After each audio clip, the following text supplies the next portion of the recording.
Hello, everybody. Welcome to the Casual Sports Podcast. I'm your host, Alek Koberna. To the other side of the screen right there, Mike Wolfgang in the center, Matt Morrison on the far side as Matt's jumping around before the show, apparently. Guys, how's it going? What's up? Pretty good. New week. A lot of things happened this past weekend. Conference championships. Obviously, some high school basketball went down. We had a final playoff rankings before the finals. And, of course, we got to give out our top 10 as well as our Heisman favorites now because that comes out this Saturday. So a lot to get to here in the episode. Matt, you have any basketball from last Friday or over the weekend? Yeah, the Campbell Badger game. What a close game that was throughout. Pretty much the whole game. Badger hit a nail biter at halftime, and they came in within 3 points. But Campbell brought in this guy. This guy's name was Scavos Kuros. What a name that is, right, Alek? This guy came off the bench. He had 3 quick fouls in the first half, so they had to sit him down. He came out storming in the second half, and it was unbelievable. This kid went off and ultimately pulled Campbell to the win, but Badger just kept fighting throughout the game, and eventually they just ran out of gas. I mean, Campbell was tough. It was a pretty good game. Yeah, I mean, it sounds like it. And I know over there on my end, I got the Cardinal Mooney Cardinals. Their boys squad's off to a fantastic start to the season, 3-0. They just picked up a win against Struthers on Saturday. Wasn't at that game, but they won that one nail-biter 4-point win. Before that, though, I was calling their game Academy for Urban Scholars.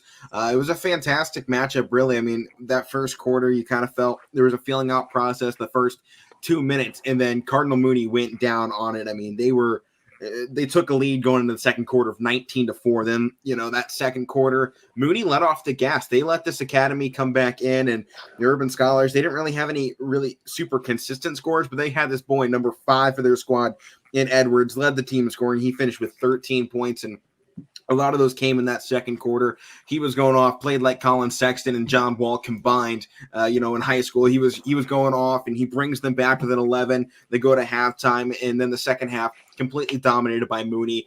They put up 17 points and just allowed 7 in the third quarter. And then the fourth quarter, the put away. They ended this game in style. They allowed just 2 points in the fourth quarter of this game against the Urban Scholars, and that was just, the tip of the iceberg that put them over, and they were led offensively. Mick Hergenrother, he's going to have a fantastic season. He's a 3-year letter winner, their point guard. He's a fantastic on-the-ball defender. He put up some quick threes. He's got a beautiful shot, and he's going to be one of their big senior leaders. But then they rely on one of their big guys, Drew Pecchia, 6'2" senior. This guy is built like a tank, and him and Hergenrother each had 13 points. And though those two this season are going to be a scary duo to watch out for, and I know YSN just put out their power rankings as well for high school basketball. In this Cardinal Mooney squad, they are ranked up there in the boys power rankings here. As you can see, they're ranked at 7th on the YSN power rankings for the week. So, I mean, you look at that and you just go, man, this is going to be a team to watch out for. And, I got a couple dangerous squads you got to look out for this season, but this was definitely one of them. Oh, yeah. You guys are calling some good basketball. Oh, yeah.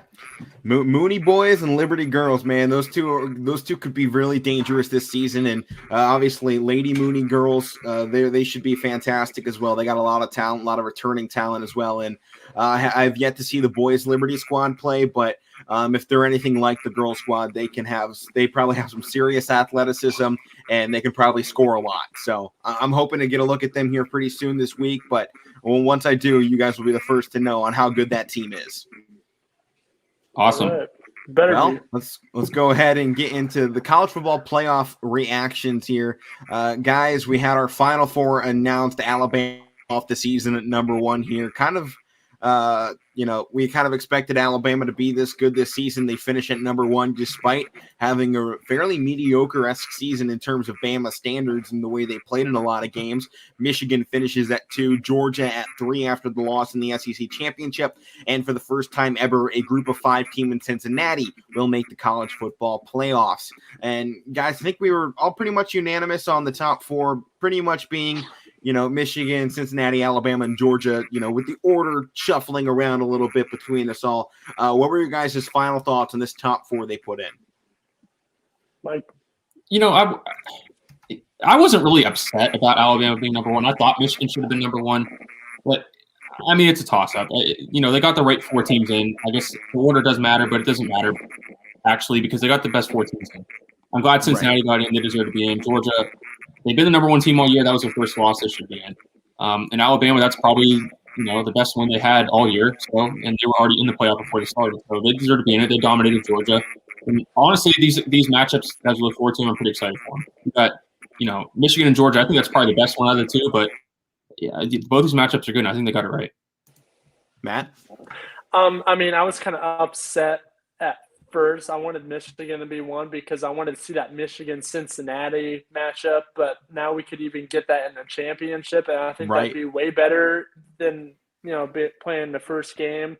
So it's not too bad. Every team that is ranked here deserves to be in it. So I had my doubts about Alabama. Here's my one thing with our Final Four that we got. Georgia. Right? To me, their biggest thing was they were undefeated and they had a dominant defense. That's why they were in there. But what did you see when they went up against the best team on their schedule?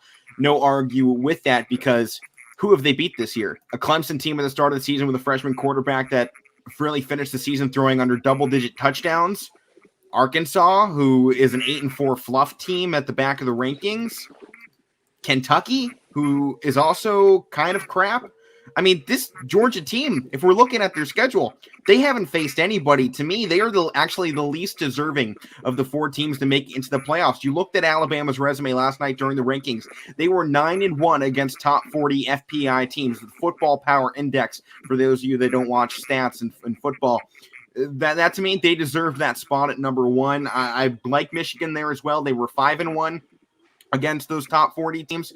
So I think there is probably pretty much a toss-up. You can go either way. I think Michigan finished the season better than Alabama did, so that's why I would give them the nod there. But to me, Georgia did not beat anybody of interest on their schedule. It was just the way they beat people. And to me, we saw a lot of holes exposed for this team when they went up against Alabama this past weekend on Saturday. They showed that, one, they have no offense. The one thing we knew all season was they were not very good in that department, and the reason why Stetson Bennett's numbers were so good is because you look at their schedule and they faced absolutely nobody along the way, and that did not prepare him for what he was going to face against Alabama to finish off the season. And we saw defensively, they played some pretty crap teams all season. That is why that defense, was remarkably good because they went up against Alabama and allowed 41 points against the first good offense they have seen all season long. I mean, go down the schedule. Tell me which offense you think is actually good that they went up against besides Alabama, and I can't name one they went up against. So to me, I'm actually going to give the nod to Notre Dame for that 4th spot. That's the one point I see because you see what Notre Dame did. Their only loss came to the one group of 5 team that has now run the table the past 2 seasons, back-to-back undefeateds, and it was an 11-point loss. Yes, it was at home, and that's bad. And yeah, they had a few struggles in there. But you know what this team showed the entire way? They were able to grow. They were able to adapt. They have fought through adversity time and time again, and they have won some of the biggest matchups. Everyone wants to talk about what Purdue did in the last half of the season. Everyone would have been talking about what they did in the first half, but Notre Dame clamped them. They won by 14 in that game. Then Wisconsin was 1 win away from the Big Ten championship game this past Saturday, and instead, at the beginning of the season, they got clobbered by Wisconsin. By the way, in Wisconsin, 41-13. Right there, 2 better teams than Georgia had on their schedule the entire season. And we talked about UNC at that halfway point. We thought that they could potentially turn it around from being that 4-4. They got that hot start. And keep in mind, this Notre Dame team finished out the season with a 45-14 win over Stanford, who was the first upset of a top-rated Oregon as well. So that team, they had a pretty good offense. UNC, Mac Brown is always going to produce an offense with Sam Howell at the reins. We saw Notre Dame time and time again shut down some of the biggest weapons in college football over the season, including David Bell from Purdue, that everyone was saying potentially could be another wide receiver up for the Heisman again with the skill set that he produces. This team, time and time again this season, dominated the competition, and to me, we're more deserving because of who they have faced and who they have beat along the way this season. Georgia, to me, got handed the easiest schedule in the SEC, and they went to the SEC championship 12-0 with no big out-of-conference wins. To me, Why am I giving them the 4 spot when I have a Notre Dame team who is playing independent, didn't decide to load up on fluff games from the FCS and finish off the last 2 weeks against, Charleston Southern and, play the FCS and Mercer. I mean, 2 FCS games on the schedule. I mean, how can you say that those 2 wins should even count? So to me, now I look at a 10-1 team in Georgia and no impressive wins along that. I'm giving Notre Dame the edge because they had the harder regular season. And they won. Yeah, I mean, Notre Dame, and, I like who they brought in as their coach, Marcus Freeman. Right. That guy has a great resume. And, yeah. But, and Cincinnati, so. Yeah. So he was on Luke Fickell's coaching staff. Like you just said, Notre Dame, the only loss was to, Cincinnati, who is now in it. And, they always have to put those 2 SEC teams in. Why don't you drop one out? Alabama, honestly, they have the crappiest schedule of all the teams that are in this. They have the crappiest wins of all the teams that are in the top 4 right now. They don't have impressive wins, but they still won through. And that's kind of what I was saying with Notre Dame. They didn't necessarily have the best wins or the best competition, but they won straight through. And besides that Cincinnati loss at the 3rd week of the season, which, as I was saying with Ohio State, we can forgive an early loss in the season. That is why you play big games early on. So, I mean, at Notre Dame's point at this, why even schedule a hard game if they're going to count it against you if you lose? Yeah.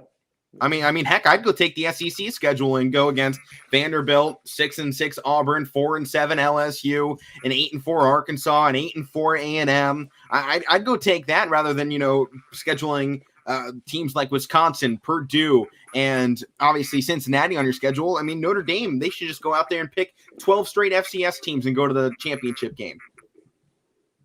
And yeah, I mean, well, what's the point of them wanting to schedule this as an independent of wanting to schedule hard games if it's only going to be counted against them?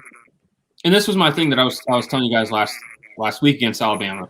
It's like, yeah, I agree. They haven't looked impressive. I don't know how they're going to be in the playoff, but they showed over the weekend that they can beat a team like Georgia. That everybody's saying, oh, their defense is elite, which it still is good. Let's not push that after overreact after one game. It's still good, but they don't. It's clear that they didn't have the offense to keep up with Alabama, and that's the thing I've been saying with Alabama. Their wins have not been impressive, but they're still winning, like you said, Alek. They still are W's in the win column. It still matters. They still have that just the one loss, but they have the best win probably of these 4 playoff teams in beating Georgia when they were number 1. So I honestly might have to argue that best win when you have to go Michigan over Ohio State. I think that Ohio State win is probably better in terms of the way they did it. Yeah, because honestly, because Ohio State's offense coming in thought it was best, one of the best, if not the best in the country. I think honestly, shutting down the number 1 ranked offense is better than going big over the number 1 defense, because defense can play inconsistencies, matchups can vary, and sometimes one team can just come in. They just have a matchup advantage that we could potentially see with Alabama over Cincinnati in this playoff. So I think to your point there, we can't just say, oh, well, this is a bad defense. Alabama just had their number. They had all the matchups, but I think it also showed that Georgia just can't keep up. And I don't think that they are deserving of that 4th spot anymore, because they just showed every single weakness that they have. All their cards were out on the table and they folded. Well, how about the outside of top 4? What do you got here? Are we getting into that? Well, we can go ahead and go right into the Casual Sports Podcast College Football Top 10. We'll go here at number 10, our official top 10, the Oklahoma State Cowboys. They take the fall there. I do not agree with this ranking sitting at 10. Matt, you had them sitting at 10. Mike, you dropped them completely out of your top 10s. What are your guys' reasons for such a far drop? By the way, I after you sent that in the group chat, I didn't resend it, but I ended up taking Ole Miss out because I think Oklahoma State should be in. I think Utah should still be in. First, I put Utah in the top 10. I know they're sitting at 11, but I had Utah sitting at 10. Yeah, Matt did not have them in the top 10. Yeah, but Oklahoma State, Matt, why do you have Oklahoma State sitting here at 10 after the loss to Baylor? A touchdown loss that was 2 inches away from winning. 2 inches away. It was just maybe even 1 inch. Maybe, it was a heartbreaker. I mean, I'm like, oh my gosh, he's turning the corner, he's gonna get in. I'm like, oh my gosh, he didn't get in. I don't know why he dived. He should have gone straight into that defender. He should have went the entire time. Like, come on, just turn into him, man. He could have cut in. He could have cut in and just shoot him in. Look, if he just put on the brakes, that defender's flying right by, and it was an easy touchdown. He was trying to race him outside of the corner, though. The main reason why I mainly put them near the bottom of this top 10 is because I wanted to talk about this game more. So, because I didn't think we were going to be able to. That's the only reason I put it there, because I want to talk about this game, okay? Man, we were talking about all the conference championship games. I don't know what the problem is. But I want to talk about it more. Like, we'll talk about it again, and I'll add more stuff into it. But we just have to talk about that play for a second. Like you said, I couldn't see. He should have went right through the defender. I just couldn't see your rationalization from dropping them from 4 to 10 because of a 1 point loss in the championship. I was looking at this and just went, "Are you serious? Or 5 point loss? Pardon me. How could you drop this team out after what they've done all season?" I mean, I gave Baylor the edge in it. I had Baylor just going up over them at 7. I had Oklahoma State slide back into 8. So, to me, these two teams were that close, and I think if they played again, it probably goes the other way. And if they play this game 10 times, it's probably split 5-5 because these two teams felt so even throughout this entire game. I mean, there was a point Baylor looked like they were going to pull away, but then Oklahoma State had a few of those that looked like they were just going to come back and roll right through, and neither side really ever took advantage. But let's go ahead. Number 9 on the list. This is the biggest one that I disagree with. The Ole Miss Rebels getting into the top 10 because they weren't in a conference championship game. They don't really have any impressive, major wins on the season, and they have 2 pretty poor losses. So, to me, I don't have Ole Miss in because I thought there were teams more deserving, with Oklahoma State and Utah being those 2 teams really that I felt should get that nod, as well as the Pitt Panthers. So, there were a few teams I thought should get that nod for winning, championship games and being in championship games, rather than a team that really was great at the beginning of the season. And the only reason they're any good is because they have a Heisman Trophy-esque quarterback who will go to the NFL and potentially be a star there for years. When I first made these rankings, I just kind of did it in a little bit of a haste. I mean, you've told us a couple times to get these rankings. I'm like, I got to do it right now, and not going back on it. I feel so bad for not putting Utah in. I didn't put them in, and they should be in, and they'd probably be at this 9 spot right now. But Ole Miss, I mean, yeah, the only reason most likely they would have gotten the nod at 10, actually. Okay, but the only reason anybody's really talking about Ole Miss is because of Matt Corral, because he's Heisman candidate or whatever. So, I mean, that's all I got. I really feel like I should just make a whole new poll and we'll start over again. But all right, Mike, what about you? You also had them initially ranked at number 9. What was your reasoning there? So after you kind of brought that up in the group chat, I was like, you know what? You're right, because other than Matt Corral, they have some good wins. They've had a great year. Don't get me wrong, but right. Other than Matt Corral, to finish with really 2 losses is fantastic. Yeah, and I'm not gonna. I thought about it too. I was like, you know what? I took Oklahoma State out. I'm not taking them out because they were ranked 5th when they lost. They lost by this much. I'm not gonna penalize them for that. And they lost to Baylor was ranked 9 in that game. So yeah. I'm not buying this Ole Miss team either. I guess they shouldn't be in it, I guess. You know what? Ole Miss is going to get a chance to, earn that spot in the Sugar Bowl this season. They have Ole Miss versus Baylor, so that should be an epic matchup. That's going to tell us a lot, right? About how these rankings are, our rankings are, and what we think about both teams. Because Ole Miss, they've gone against good teams, they've held some ground, but like I said, other than Matt Corral, what can you really point to that kind of says, they're great? I don't really know. I mean, I think if you look at their wins, what do they have? As I said, a 10-point win that is over a fluff A&M team, and a 1-point win over a pretty poor, now that we've seen them, Arkansas team that really struggled when it came to SEC play. I mean, you look at Arkansas in conference, they went 4-4. So to me, people continuing to press this SEC West is the best division in football. One, that is completely false. It was clearly shown as the Big Ten East, considering it is now the first division that has ever had 3 separate teams all in the college football playoff.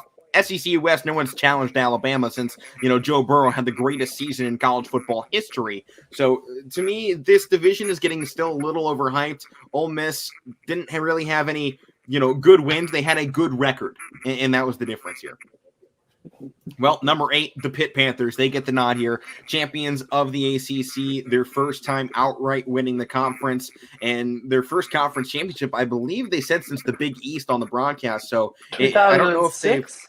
Right. I don't know if they have ever actually won the ACC, but they do it this year. They did it in epic fashion, a 24-point win over the Wake Forest Demon Deacons, a team that we all pretty much throughout the season had favored to take home this ACC conference. Sam Hartman looked fantastic until these final few weeks where he really shot himself in the foot with games here, obviously against Pitt, against Clemson. A few of these losses down the stretch really hurt them in any chance they had, because this was a team right there in the running. If they won the ACC and maybe went in with that one loss that they took against UNC, this was a team a lot of people were thinking with the win in the ACC over Pitt or Clemson or whatever it was down the stretch, they could very easily be in that college football playoff.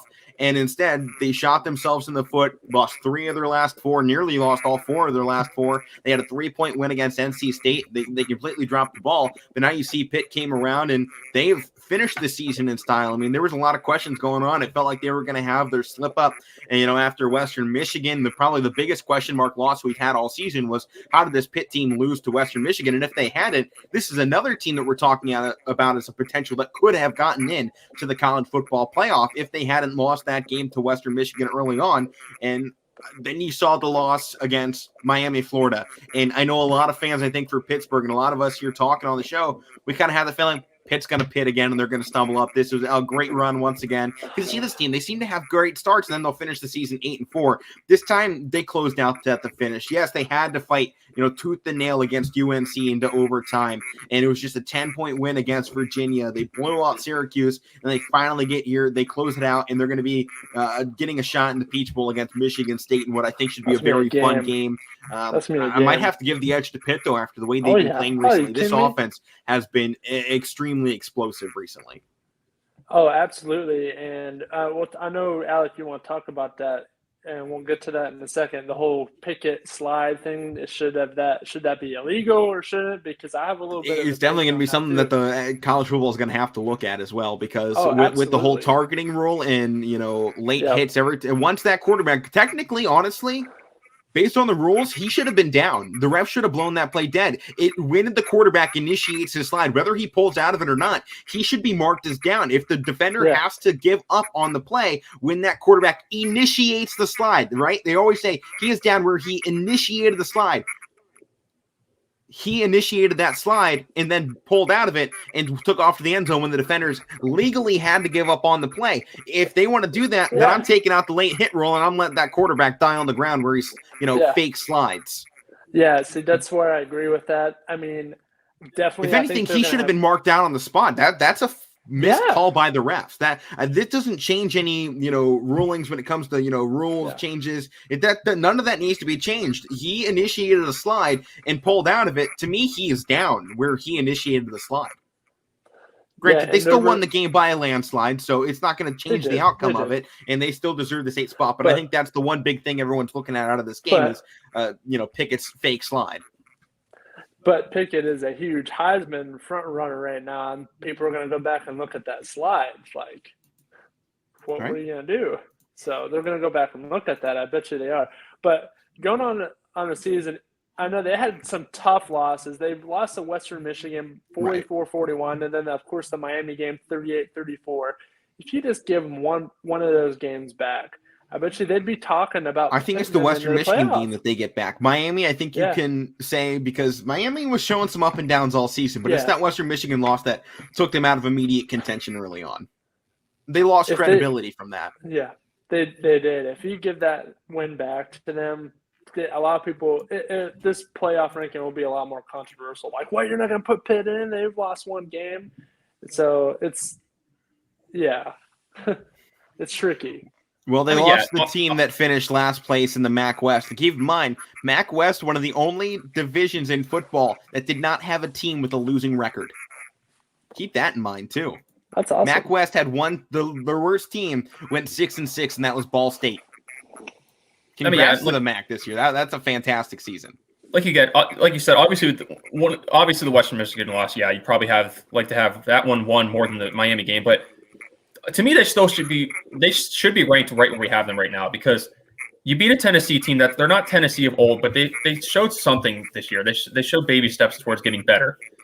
You beat a Georgia Tech team that's not great, but they gave the team some fits. You beat a Clemson team at home where you pretty much shut them out offensively. They couldn't do anything.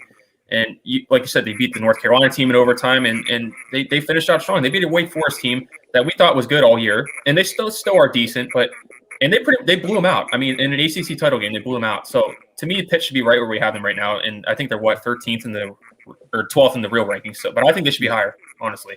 Yeah, they definitely got disrespected here at the end. I think, they put some teams above them that to me were definitely questionable. So this is what the real ranking should look like. And how about we get to the team that won the Big 12 championship, the Baylor Bears? They get the 7th spot in our rankings. Their defense held strong there at the end. They've had a great season throughout. I see no reason why they need to be pushed back anymore. I think this was a very fair ranking to where they put them, considering the teams that sit ahead of them were better in pretty much every aspect, offensively, defensively. I know they won the Big 12. The Big 12 wasn't extremely strong this year, and they definitely had a lot of slip-ups. So I think 7th was really the highest spot that they had a chance of moving up to, especially talking about where they moved in from last week. I mean, they were not a top 10 team in most people's standings. You guys both had them as top 10s. I didn't think they had a great season up until that championship game. I mean, they just got in by the hair of their chinny chin chin with Oklahoma winning that, Oklahoma State beating Oklahoma in Bedlam. And, if that goes the other game, Baylor's not even in a spot to get into a New Year's Six game. And because of what happened, they fall in. They got here based on chaos. This is the highest they could have hoped for to finish out this season based on what happened along the way. Matt, you got anything? I mean, no, they honestly deserve to be where they're at, because in that Big 12 championship game, they started out pretty hot. And you could maybe say they cooled off towards the end, let Oklahoma State back in it. But pretty much that whole game, you kind of felt like, hey, they're going to win this, and until it came down to the end. But they pretty much had it wrapped up. And like you said, Alek, I think this is 7 is where they should be happy with this, honestly, where they started out this year. This is their ceiling. 7th, you get a good bowl game, and you're right behind some good teams. So it's a good thing for them to win a bowl game this year if they can, and then build on it for next year. And, Baylor lost to Oklahoma State just, earlier in the season. So they came into this game with that right mindset. Like, they're not beating us twice in the same season. Right. We can't let that happen. Like, we're in the same division and we're same conference. No, they're not going to beat us again. And they played their hearts out. And yes, Oklahoma State came in at the end of the game and made it a game, but it shouldn't have been decided by that last play. That, Oklahoma State should have been, cruising right along, but they weren't. And Spencer Sanders played like, crap. 4 interceptions. Like, right. You're going to lose. You turn over the ball, you're going to lose. And that's kind of what we talked about with their first matchup going around when we were, talking about this game last weekend. It was the first time around. Quarterbacks were throwing interceptions left and right, and you saw it happen again. Yeah. All right. Well, number 6 in our rankings. This one, probably about the highest they could have finished as well. They needed some chaos to potentially move up. That doesn't happen. Ohio State, they sit here at number 6. As a Buckeye fan, this is my team. This is as high as I could have imagined us finishing this end of the season. They took the loss to that team up north. It hurt, and we're still going to get the Rose Bowl out of it. So, as a Buckeye fan, as a Big Ten fan, the Rose Bowl has always been the Big Ten's national championship. This is where you hope to finish the season. Both times, last 2 times, I guess you should say, you've seen Ohio State not win the Big Ten outright. They end up here. So to me, this is a fantastic place to end the season at 6. And I hope with the win against Utah in that Rose Bowl game will advance us potentially up there. Number 5, number 4, potentially what happens above us. So I think it's a great season for Ryan Day. A lot of young guys getting some talent. I hope they all perform well in this game against Utah in the Rose Bowl, because I'm not going to lie to you guys. Utah scares me, man. That team just clobbered Oregon twice. The team that beat us at home. Yeah. Twice. Right. Twice. In like 2 out of 3 weeks. Right. And, yeah. I mean, they honestly, killed them both Buckeyes, times. And that offensive and defensive line is dominant. And I know Ohio State has struggled in that department on both sides of the ball all season. So that game scares me. And we'll get into that here once we, go along in the weeks and we get up there to the New Year's Eve games. Yeah. Oof. All right. All right. Want to move on to the top 5? Absolutely. Notre Dame, the Fighting Irish, they get the nod here at 5. You guys both had them there. I had them at 4. I gave them the nod over Uga. I already pleaded in my case here. What are your guys' thoughts here having them at 5? They just didn't do enough here. That one loss hurts them enough that they can't get that bump because of Uga's great season. I mean, I think with Notre Dame, looking at their schedule, Alek, I know you talked about I know you talk about Wisconsin, but they were good. They were bad when they played that game, like really bad. They were started out 1-3. Struggled. So to me, I try not to do when I do my rankings. I try not to say, hey, well, they were good when they beat them, but now they stink. Well, no, they stunk when they played them. I don't care what they did the rest of the year. They stunk when they played them. So just like with Georgia's win over Clemson. Exactly. And I mean, other than that, what's their best win? North Carolina, I guess. Purdue, but they weren't really that good then either. It wasn't until the middle of the year they started going on that tear. The teams they got played blown out by Ohio State. The teams they played though, besides the Cincinnati game, they beat them enough, But I mean, you got to look at that schedule. I'm like, man, who they beating now? You lost your one good game against Cincinnati, and that's the game you really needed to win to possibly punch your ticket into I think they were also the nail in the coffin, though, of UNC season. When you saw when they were going off, it was a team still along 500 that if they had won that game could have potentially turned their season back around, allowed Sam Howell to re-enter the Heisman case. I mean, this was a UNC, a top 25, top 15 rated team to start out the season. So to me, Notre Dame, you have to at least give at least a nod to what UNC was at the beginning of this year, not necessarily how they finished, but they were good to start the season. They had some bad games. They slipped up, but they had all the pieces to make a turnaround. But the Notre Dame really put the nail in their coffin and, got rid of any chances of them making a late run in the season, to get a better bowl game. Here's my thing with Notre Dame. Start out the season, you win 3 points in overtime with Florida State. They stink. You beat Toledo by 3 points. You beat Purdue, who wasn't Purdue until a couple weeks after that game, 27-13. You lose to Cincinnati, which is fine. Cincinnati's a playoff team. You beat Virginia Tech by 3. You only beat a crappy USC team by 31-16. It wasn't until later in the year, like you said, they started heating up. But they beat Virginia, Georgia Tech, they shut out by 55, and Stanford. So they heated up towards the end, but those aren't teams that you need to win against at the end because you need teams better than that have the resume. Exactly. All right, fair enough. Well, our top 4, you get to see the order. Everybody knows the names. At 4, they lose the SEC championship. They get the knockback. Obviously, Mike putting them at 5 definitely hurt them. Matt, you had them at 4. Mike, you had them at 3 in our official rankings. I think you have to give the nod to the teams that won here to move them up. I didn't have Alabama ranked very high after last week, so they do get that nod coming up just a little bit. So it pushed Georgia back because I had Alabama sitting at 3 after that performance, UGA sitting at 5 with Notre Dame at 4. I think they performed poorly down the stretch, and if I've already pleaded my case for them about how I feel about their regular season games. So to me, I'm not 100% with this rating at 4, but this is where they sit. Mike, I had them at 3. The order really doesn't matter with these 4 teams. They got the right 4 teams, and I can see you saying them at number 4. I can see you putting them at 3. I left them at 3 because regardless of their performance in that game, and regardless of what you think of them the rest of the year, and you can say we're hyping up too much. I don't really think so, but again, they lose number 3. You flip with Alabama and Georgia. I'm fine with that. So that's why I had them at number 3. They played it. Look, the thing is, Notre Dame was one of my teams up there. I've liked them for a while, but they're not in a conference. They don't have a conference title. They weren't in one. And I think if Notre Dame was in a conference and won their title, they'd be in over Georgia any day. But I really think them not being in a conference really hurts them, and they need to consider joining a conference because you got this one final straw. If you need to win an extra game and you don't have that extra game, you're not going to get it. So that's why I put Georgia here instead. That's the fair enough. reason. Well, let's go to the team that beat them in the SEC championship. The Crimson Tide get our nod here at 3. Matt and I both had them sitting in this spot. Clearly, they didn't have the greatest of seasons. They still finished, 12-1 with an SEC championship, so they did enough. But I think you look at the division, despite the fact that it was the MAC West and the SEC West, the only 2 divisions in football that did not have a team with a losing record. I felt the bottom half of the SEC West was pretty abysmal this season. They got some fluff wins along the way, and I think that's the biggest thing. The FCS games really bumped up what was a bad conference this year. So an average conference. To me, they were probably still top 2, but I just didn't think there was enough along the way for Alabama. I don't think they have great wins. They obviously don't have a terrible loss, so you can't really say that they had a bad season.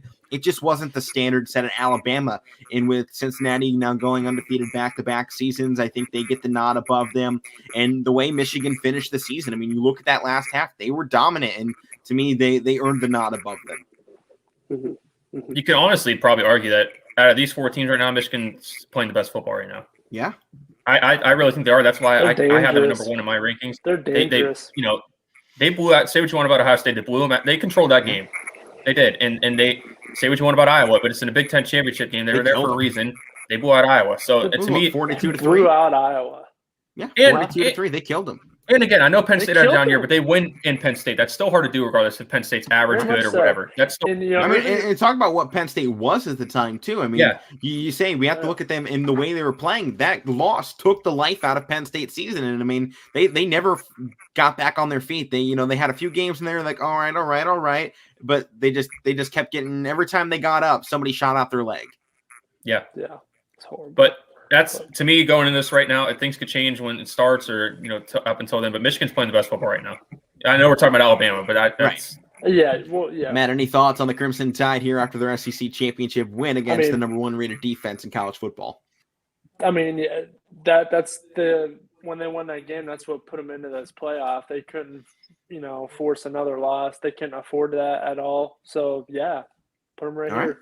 Well, number 2, the group of 5, first time they get in. We have them here sitting at number 2. We all seem to be pretty big Bearcat supporters. This appears to be America's team this year.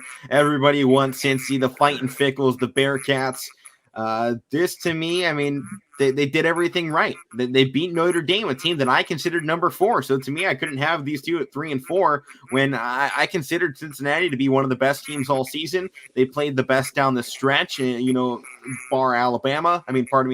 Bar Michigan. So to me, this team, they did everything right these last 2 years. They have waited their time. They haven't been big in the media. They haven't been talking smack week in and week out.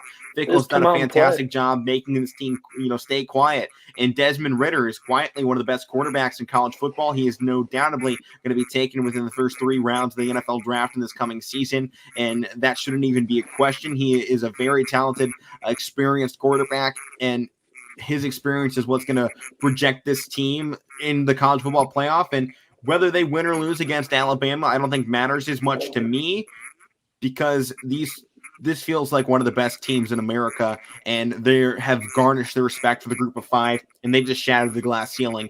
That group of 5 was not allowed in the playoff. Cincinnati has a chance now to shock the college football world, whether they win or not. If they can win the semifinal game against Alabama, talk about the biggest upset in playoff history, maybe besides Ohio State with a 3rd-string quarterback over, 2 of the top-rated programs that college football had seen in quite some time back in 2015 with Alabama and Oregon, where they were in their level of dominance. Yeah, this would be, if they come in here and, pull this game out, I mean, it feels like App State against Michigan, right? Yeah, right. They should, but honestly, right now, they should never ever bash a group of 5 team ever again. And the Cincinnati is the statement for that right now. Yes, you had the UCF team a couple of years. Yeah, UCF. You had them a couple of years ago, and they're like, they're a group of 5. They're not getting in. Now Cincinnati comes through and has been putting it up season after season. They had that great – and they lost the bowl game. We talked about that before, the Georgia bowl game, 24-21. But a lot of people said, hey, they really took it to Georgia, and Georgia's a very solid team.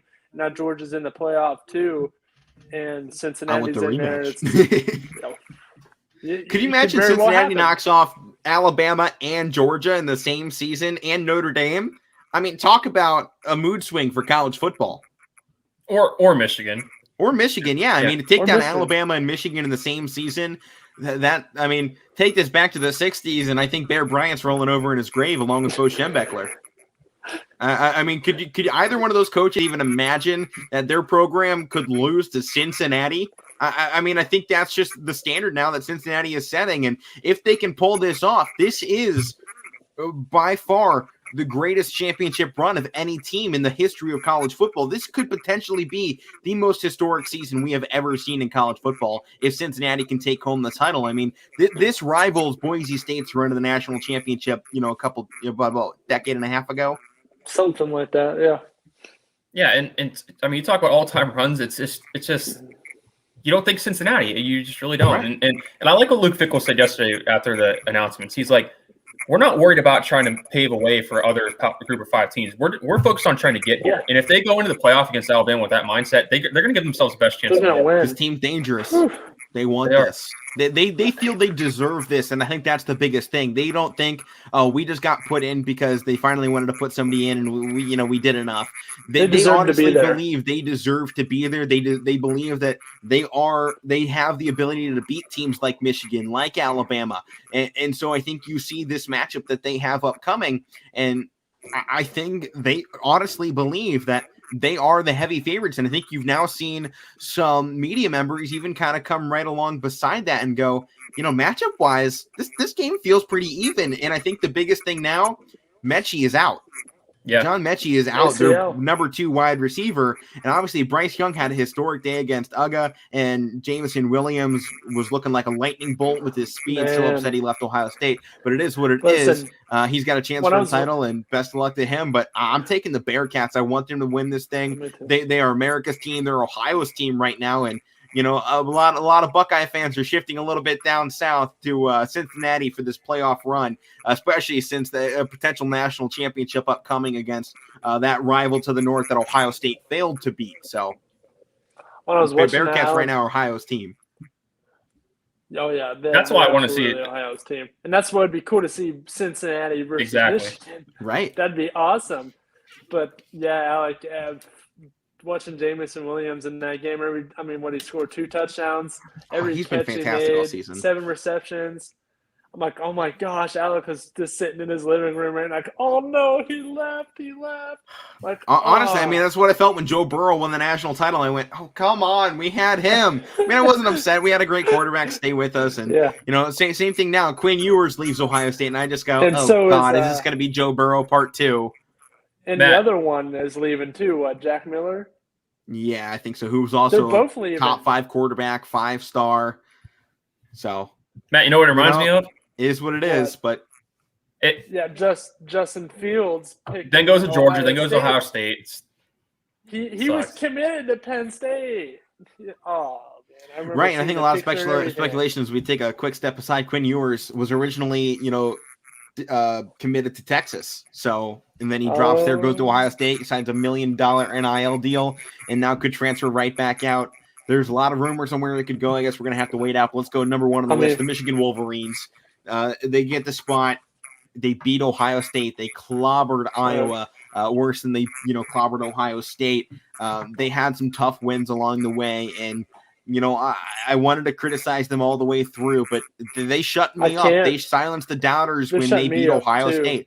Every question along the way was answered with that Ohio State game, and they just doubled down on it against Iowa. To me, this is the number 1 team going into the playoff. They should be the favorite, and right now it's 3rd in betting, and if you're a betting man, I'm not, but I would bet Michigan Wolverines to win this national championship. Harbaugh's hungry, and I can't say I've ever seen Harbaugh coach like this before. I mean, I am a betting man. I'm in a month slump, so don't ask me. But yeah, Mike, just don't say anything. With Michigan, seriously, I remember towards the middle of the year. I think it was when that Rutgers game. That Rutgers game, the Wisconsin game. I remember I said on the show, Michigan just feels different this year, and I really couldn't point to why. And you were kind of asking me why do they feel different? They haven't really done much, but for some reason they just did. And you look towards the end of the year, you really couldn't ask for it any better. I know they had the Michigan State loss, but that's their one loss, and you can deal with that. And it was a comeback too. They let off the gas, and Michigan came back with the number 1 running back in the country. Yeah. And like I said, you beat a Penn State team by 4 in Penn State. That's still hard to do, and Penn State was still playing good football. I know they were losing. Wasn't it? What's that? That was the late night whiteout game, wasn't it? No, that was earlier in the year when they played Auburn. Okay. I mean, it was still whatever, but. And they beat a Maryland team that kind of gave some teams some fits. They blow them out 59-18. It was the stripe game or whatever. The helmet stripe, yeah. Yeah, the helmet strike game. Yeah. And to me, it's just the way they close out the last two games. Like I said, you controlled pretty much basically the whole game against Ohio State. It just happened, and then you dominate in a Big Ten title game. That to me is they're playing. Right. Like I said, they're playing the best football. They right made that statement that Ohio State did right at the end of their first championship season with the playoff. They went in there, they dominated Michigan, then they went into Wisconsin in the Big Ten championship and shut out Wisconsin. I mean, it had that same "I'm making my statement, we are here now" moment, and I think you don't see that in the other conference championships between Alabama or what Clemson does, what Georgia does in those big Power 5 championships. You've seen it in the Big Ten a couple times, a team coming in to make the statement. And I think that's one of the biggest things you have to watch out for. This is one of the last championship games that is televised. They have seen what everybody else has done. They know what the cards are in front of them. And every time you've seen that where the Big Ten has some question marks maybe coming into it, is Michigan that team? Or are they going to be able to beat Iowa? Iowa was strong. Can they stay strong?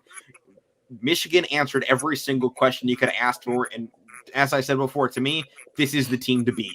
And to me, there's two more things, Alek. Number one, we were talking. I think we could even mention on this show, and I heard a bunch of other people on national outlets saying, they got their win over Ohio State. Are they going to come into this Big Ten title game against Iowa sluggish? And they didn't. And you can maybe argue they did in the first half. It was 14-3, I think, at halftime. But then they come out in the second half and just destroy them. And I mean, you're matching them up with Alabama because that was a question with them on national networks. Who's going to be number one, Alabama or Michigan? To me, Michigan has a better overall team right now with better players. They're up front on defense is good with Hutchinson and Jabo. Their running backs playing probably the best in the country right now. And Caden McNamara is playing with confidence in this offense. So to me, like I said, overall they look like the best. And it's a toss-up, but I think that's why I had them number one. Well, let's go ahead and switch into our championship weekend reactions. We obviously talked a lot of the Power 5 games already. Let's slide this over into a few of the other games along the way. Starting out MAC championship. Unfortunately, Kent State falls short of their title hopes.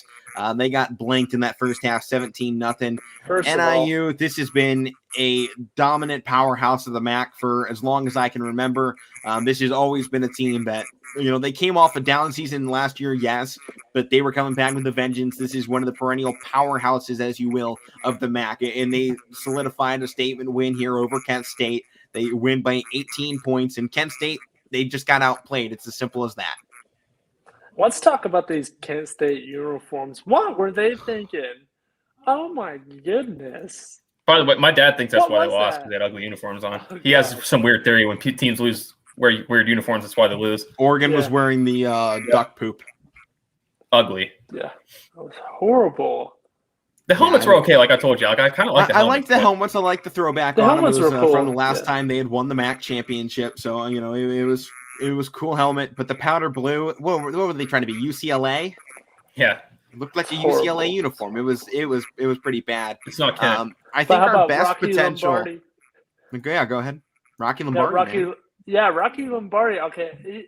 He didn't play great, but he didn't play very great. 100 yards, 1 interception, and he also 3 had, rushing touchdowns on 17 yards. Rushing. Yeah, that's insane. That's what I was just about to talk about. Yeah, Rocky Lombardi. I turned the game on. I'm like, hey, that's Rocky Lombardi. Former Michigan State guy that we all were like, what's the best name in football, right? Rocky Lombardi. Yeah, no. And also, I don't think he played much, but Miles Joyner was playing on this Northern Illinois team, and he transferred out of YSU. And he was this huge guy catching all these balls for YSU. Now he's on this Illinois team, so hats out to him as well, getting a championship. All right, moving on. Next game here from the group of 5. Mike, I'll let you take the reins on this one. The Hilltoppers come up short of the UTSA Roadrunners, 49-41. Mike, thoughts on this one? Like you said, I know UTSA had that loss last week. It was last week, right? Yeah. They lose the season against North Texas. But, short. I mean, they make up for it. They make up for it in a game like this. And did you pick?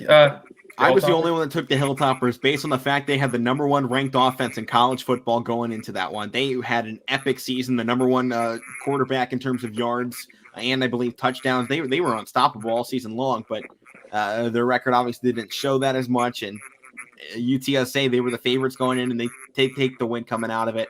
Next group of 5 games. Sorry, as I'm pushing through here, we got a little bit more to get to.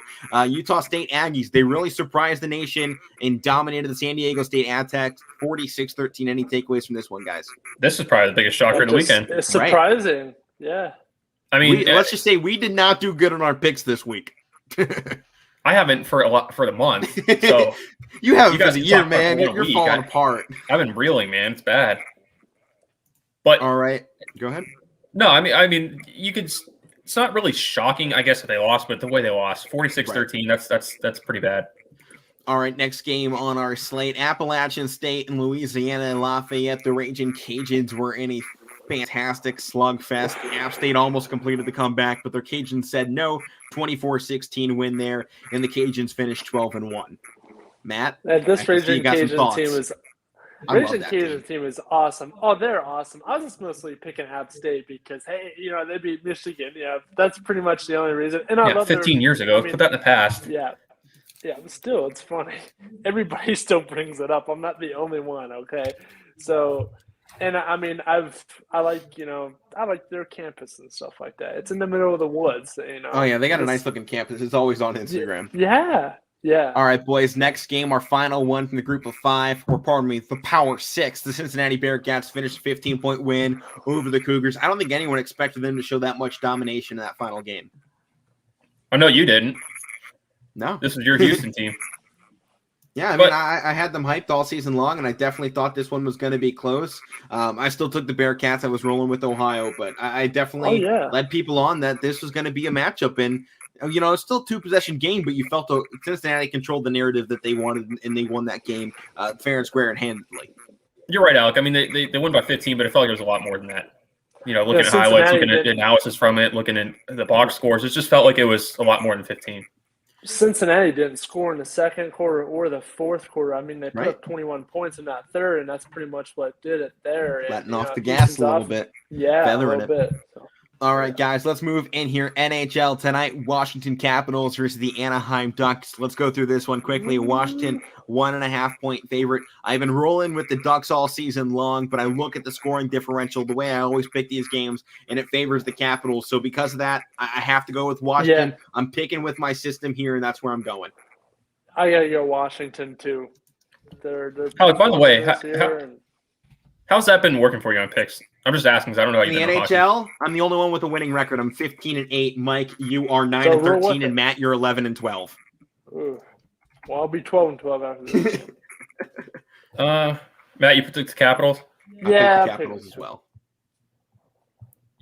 Give me the Ducks. I stink anyways. Give me the Ducks. I'll be different. Why not? I like the Ducks. I love the way they've played all season. They play with a lot of speed and intensity, so I definitely think there's a shot. But my algorithm's been working for me. I got to go with it. So I'm not the NHL guy, so that's where I've been rolling. Portland Trail Blazers hosting the Los Angeles Clippers tonight. Clippers obviously coming off the big win over their in-building rival. This one, it feels like a close game. I don't know if it's going to be. You got the Blazers on a 2-game losing streak, and the Clippers now on a 1-game losing streak. Neither team seems great. Neither one has a winning record in the conference. What are your guys' thoughts here? I mean, we'll have to see how Portland rebounds. They had that bad loss against the Celtics on Saturday. I think 145-117. Bad loss. At home, too.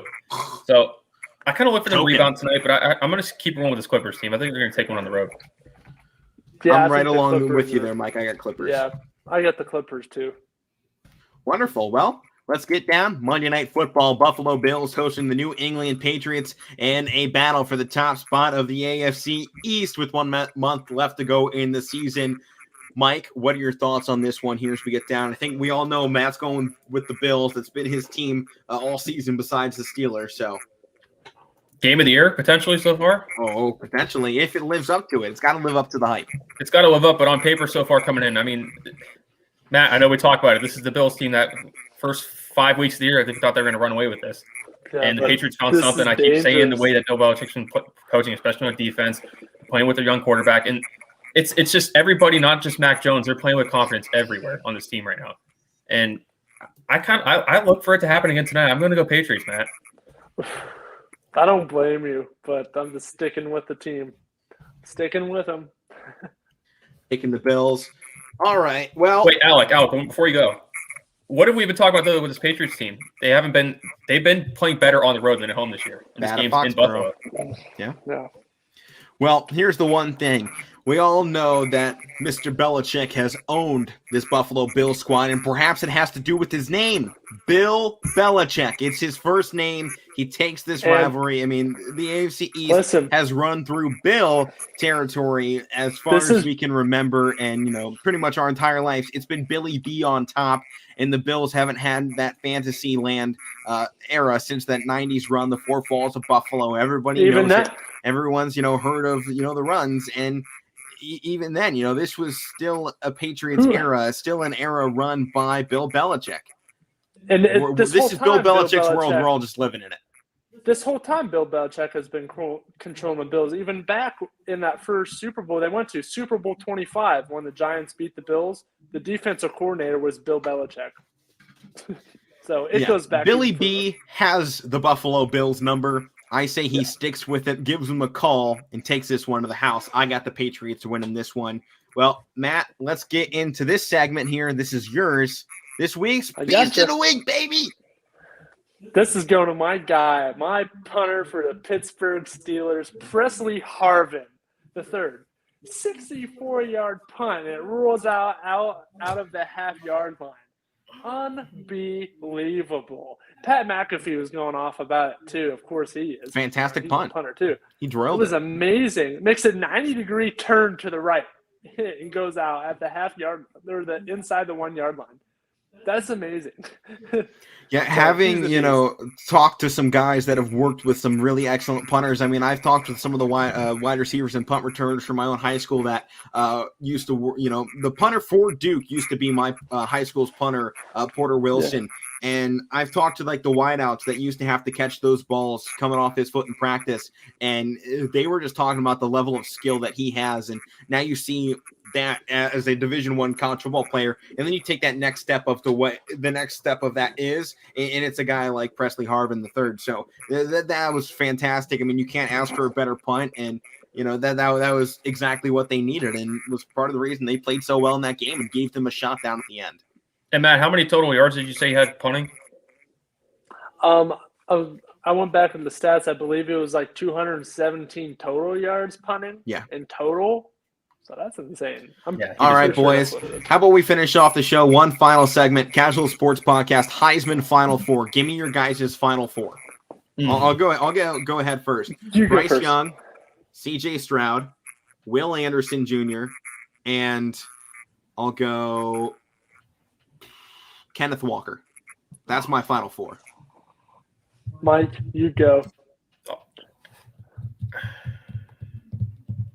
I guess I'll go Bryce number 1. Then I'll go CJ 2, I guess. Those are my 2. I got those 2 in there. I'm gonna surprise you guys a little bit here. I'm gonna go Pickett 3. Then I'm gonna go Aiden Hutchinson 4. Matt? I got Stroud. Bryce Young's my number 1. CJ Stroud, Kenny Pickett, and then 4. I don't know, probably Kenneth Walker. All right. So who do you think should win this Saturday? Who do you think I should win? Who should win, not who is going to. Who should win out of those 4 guys you just picked? Who should win? Those are your 4 going to New York. Who walks out with it? I mean, I'm just Kenny Pickett. That's who you think should win it. You think he has had the best Heisman caliber season out of those 4 guys you're sending. I mean, Pitt without having Pickett probably wouldn't even be around in this talk at all. In this Peach Bowl that they're in, without Pickett, they wouldn't be anywhere. I mean, they have some good players, but Pickett has been the leader of this team, and this guy's unbelievable. Call it the fake slide or whatever. He had those guys in his pocket already on that run. He just thought he'd give him a little. Matt, Mike, you're right along with him. Pickett. I agree with Matt. I take him away, they're nothing. If you take CJ Stroud away from Ohio State, they had guys behind him. So okay. Well, I'm actually going to take Will Anderson. I said Chase Young should have won it when he did, and Anderson has double the amount of tackles, about the same amount of sacks, and he has been a dominant force all season long. I know it's Alabama, and without him, they're probably still great. But to me, he just had the best season out of any defensive player, perhaps in the history of college football. The one thing Chase Young had over him was forced fumbles, but I still think Anderson was the guy this year in the defensive positions. And with no offensive guy really taking the reins, I'm going to give it to the defensive side. I'm giving it to Anderson. But that is going to do it here for the Casual Sports Podcast. I've been Alek Koberna. That's Matt Morrison, Mike Wolfgang. Power Hour up next. I didn't have a show Friday, so you got to tune in next here on YSN. Peace out.